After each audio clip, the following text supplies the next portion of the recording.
விண்கற்கள் பூமியை தாக்குறது ஒன்றும் நமக்கு புதுசு இல்லை. பிப்ரவரி 5, 2013 ரஷ்யாவில் விழுந்த 20 மீட்டர் விட்டம் கொண்ட விண்கல்னால் 1500 பேருக்கு மேலே பாதிக்கப்பட்டாங்க. 7200 கட்டடங்கள் தகர்ந்தது. 1908 டங்குஸ்டாங்கிற இடத்துல விழுந்த விண்கல்னால் 80 மில்லியன் மரங்கள் அழிஞ்சுது.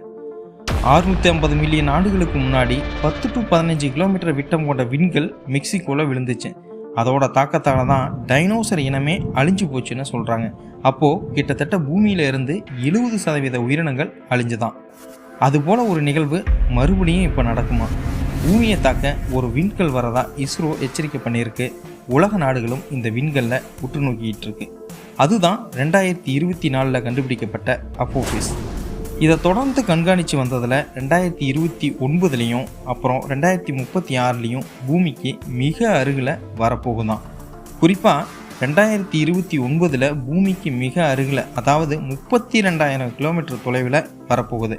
அப்போது இந்த அப்போபிஸை நம்ம வெறும் கண்ணாலேயே பார்க்க முடியும்னு சொல்கிறாங்க. இந்த அளவுக்கு பெரிய சைஸில் இருக்க எந்த ஒரு விண்கல்லும் இது வரைக்கும் பூமிக்கு அருகில் இவ்வளவு நெருக்கமாக வந்ததில்லை. ஸோ அதுதான் நமக்கு பயமே.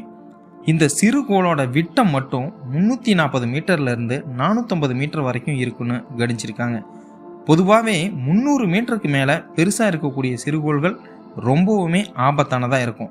அப்படி பார்க்கும்போது இந்த அப்போபிஸும் ரொம்பவும் ஆபத்தான ஒன்று தான். சரி, இதை தடுக்க உலக நாடுகள் என்ன பண்ணுது? உலக நாடுகளை பொறுத்த வரைக்கும் இந்த சிறுகோளை கண்காணிச்சுக்கிட்டே தான் வந்துக்கிட்டு இருக்காங்க.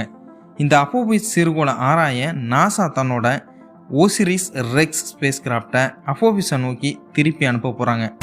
European space agency 2028 rapid Apophis mission for security and safety, அதாவது சுருக்கமாக ராம்சஸ் மிஷனை லான்ச் பண்ண போகிறாங்க. ஸோ இது அந்த சிறுகோளை ஆராயும். இந்த மிஷனில் இந்தியாவும் சேர போகிறதா சொல்லப்படுது. இந்த அப்போபிஸ் விண்கல் நம்மளை தொடுமா இல்லை பாய் சொல்லிட்டு போகுமாங்கிறது 2029 தான் தெரியும். இதையெல்லாம் பார்க்கும்போது விண்வெளியில் பூமியை தாக்க வர விண்கலை தடுக்க போன ஆர்மகெடான் படம் தான் ஞாபகத்துக்கு வருது. உங்களுக்கு என்ன தோணுதுன்னு கமெண்ட் பண்ணுங்கள். மீண்டும் சந்திப்போம்.